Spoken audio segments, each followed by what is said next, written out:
भाई मौले उमर, उधर आवाज़ भारी होती थी, भाई मौले उमर ये जिन्नात आए हैं अफ़गानिस्तान और पहाड़ियों से आए हैं, ये चाहते हैं कि आपका बयान सुने, इसलिए कुछ अल्लाह रसूल के बात इन्हें सुना दो। अस्सलाम वालेकुम, मेरा नाम है फरहान मिर्ज़ा और उम्मीद करता हूँ आप सब लोग खैरियत से होंगे इंशाअल्लाह। मरकज़ निज़ामुद्दीन के अंदर जिन्नातों की जमात आई हज़रत जी मौलाना उमर साहब पालमपुरी रहमतुल्लाह अलैह से मिलने के लिए। आखिर क्यों इतने सारे जिन्नात उनके पास आए, वो भी अफ़गानिस्तान जैसे इलाकों से, पहाड़ों के अंदर रहने वालों से, और हज़रत जी मौलाना उमर साहब रहमतुल्लाह अलैह उन्हें देख के क्यों डर गए थे। लेकिन उन जिन्नातों में से उनके कुछ सवाल थे जिनका उन्हें जवाब देना था, और जिन्नातों ने चलते वक्त ऐसी चीज़ खाने की मांग ली कि अल्लाह का शुक्र था वो चीज़ मरकज़ निज़ामुद्दीन के अंदर मौजूद थी। ये वीडियो ली गई है शुक्रिया टीवी 24 के यूट्यूब चैनल से। ये वीडियो देखने के बाद आप दंग रह जाएंगे, आखिर जिन्नातों के अंदर भी इतना जज्बा होता है। ये जिन्नात आए हैं अफ़गानिस्तान के वादियों से आए हैं, पहाड़ों से आए हैं, इसलिए अल्लाह रसूल की कुछ बात इन्हें सुना दो। हज़रत जी बैठ गए, अब्बा के लिए कुर्सी लाई गई, वो मेवाती भी खुद्दाम थे, कुर्सी रखी गई, अब्बा ने जो है खुतबा पढ़ा और अल्लाह के अहकामात बयान किए, नमाज़ पढ़ना, निकलना, करना, चिल्ला देना, जो हमारी तरतीब है काम करने की। उन्होंने नाम भी लिखवाए। फिर जिन्नातों ने एक सवाल किया, ये अब्बा कहते थे का अहकामात, वमा खलक़तुल जिन्न वल इंस इल्ला लियअबुदून, वमा खलक़तुल जिन्न वल इंस, कहते थे जिन्नात का तज़किरा पहले है, इंसान का तज़किरा बाद में। दुनिया में अल्लाह ने पहले जिन्नातों को भेजा है, इंसानों को बाद में भेजा है, इसलिए जिन का तज़किरा पहले लाए हैं। वमा खलक़तुल जिन्न वल इंस इल्ला लियअबुदून, इबादत के अंदर किए, और अहकामात सारे के सारे वही रहेंगे। हमारे हज़रत जी रहमतुल्लाह अलैह के पास एक मरतबा का किस्सा है, अब तो राज रहा नहीं, अब तो अब्बा का इंतकाल हो गया, कहने में कोई हर्ज नहीं है, शायद मैंने किसी जगह बयान भी नहीं किया। खूब सर्दी थी निज़ामुद्दीन में, खूब सर्दी। 1975 का ये किस्सा है, 1975, खूब सर्दी कड़ाके की, जनवरी की, और रात को किसी आदमी ने आकर, किसी ने दरवाज़ा खटखटाया, तो वालिद साहब तो सोए हुए थे, हम बच्चे थे, तो वालदा जो है वो गई, कहा कौन हो, रात को इतने बजे आए हो, कौन हो? तो उसने, मेवाती था वो, मेवाती, ये कहा मैं हूँ, मैं हूँ। तो मैं क्यों आए हो? यूँ कहा हज़रत जी मौलाना उमर साहब को बुला रहे हैं, हज़रत जी मौलाना उमर साहब को बुला रहे हैं। तो वालदा मेरी कहने लगी, अल्लाह करे कि रहमत करे, कहने लगी कि कहीं कोई दुश्मन न हो, कोई कातिल न हो, आजकल तो सब ऐसा चलता है ना। तो हमारे अब्बा को जगाया और अब्बा को जगा कर कहा कि देखो वो मेव आया है, वो मेवाती भी मारूफ था, जाना पहचाना, वो आया है और कह रहा है कि हज़रत आपको बुला रहे हैं। अब्बा ने कहा हज़रत मुझे बुला रहे हैं, कितने बजे हैं? ये कहा रात के 3 बजे हैं। ओह हज़रत इस वक्त में क्यों बुलाया मुझे, ये तो पता नहीं। अब्बा ने कहा अल्लाह में मेरी थैली रहती थी अब्बा के साथ, जैसे मेरे साथ थैली रहती है ना, हर वक्त उनके साथ थैली रहती थी। भाई लाओ थैली लाओ, तो आप अकेले जाओगे, यूनुस को जगाऊँ? ना सोने दो यूनुस को, तो आप मैं। तो जब निकलने लगे मेरे वालिद, तो मेरी माँ ने कहा अंबाड़ीन जाजो, गुजराती में, अंबाड़ीन जाजो, कोई दुश्मन ना है।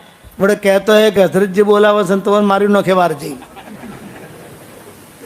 ये मेरी वालदा ने कहा कि अंबाड़ीन जाजो, कभी ये कैसे हज़रत जी बोला वसन तुम्हें खुशी खुशी हज़रत जी पढ़ जो आटे हज़रत जी ने बोला वालों से आ तो आराम करवाना टाइम से।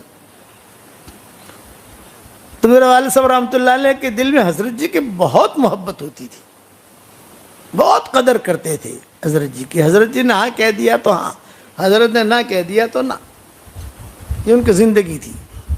तो मेरी वालदा ने चलते चलते जोर कहा तुम्हें जो तो अंबाड़ीन जाजो, पिलो मेवाती से, आजकल तो वो आपस में इंतशार भी रहता है ना, पिलो से इन्हें तो जितनी शिकायत हो सब भाई जे से ये से जाऊँ तो पड़शे मारे। हज़रत जी बोला, हज़रत जी बुला रहे हैं मुझे। खैर बाहर निकले, वो मेवाती शरीफ था, उसने जो है अब्बा की थैली ले ली और ये फरमाया, अजी हज़रत जी आपको बुला रहे और बहुत अहम मशवरा करना है, और हज़रत जी ने ये कहा कि बाहर के दरवाजे से न लाइयो, अंदर औरतों के दरवाजे से लाइयो। 2 दरवाजे थे हज़रत जी तक पहुंचने के लिए, एक तो बाहर का आम गेट, वहाँ से करके आ जाओ, और एक अंदर का प्राइवेट गेट, यानी घर वाले भी होते थे। बोले सब घर वालों को पर्दा करवा दिया है, और हज़रत जी ने कहा है मौली उमर को, हमारे अब्बा को मौली उमर कहते थे, मौली उमर को यहाँ से लाओ। खैर वाले साहब रहमतुल्लाह अलैह पहुँचे तो वाले साहब खुद कहते थे, मैं गया तो हज़रत जी रहमतुल्लाह अलैह अपने हुजरे में बैठे हुए और सामने खचाखच जिन्नात भरे हुए, खचाखच। किसी के दांत लंबे, किसी के हाथ लंबे, किसी के चोटी, किसी का। और मैं तो भी देखकर मैं समझा गया, मैं तो समझ गया कि तो कोई और मखलूक है। मैं तो हज़रत जी के पास जाके बैठ गया। जब अब्दुल्ला इब्न मसूद कहते थे मैं तो आपका पाँव पकड़ लूँगा, जो होना हो वो हो। तो अब्बा कहते थे, मैंने भी, मुझे भी किस्सा याद था उनको, अब्बा कहते थे मैंने भी दिल में सोचा कि भाई हज़रत जी का उगालदान पकड़ लो, ये हज़रत जी की छोटी सी थैली होती थी वो पकड़ लो। जाकर बैठा तो हज़रत जी रहमतुल्लाह अलैह ने कहा, भाई मौले उमर, उधर आवाज़ भारी होती थी, भाई मौले उमर ये जिन्नात आए हैं अफ़गानिस्तान और पहाड़ियों से आए हैं, ये चाहते हैं कि आपका बयान सुने, इसलिए कुछ अल्लाह रसूल के बात इन्हें सुना दो। ये हज़रत जी ने कहा, ये जिन्नात आए हैं अफ़गानिस्तान के वादियों से आए हैं, पहाड़ों से आए हैं, इसलिए अल्लाह रसूल की कुछ बात इन्हें सुना दो।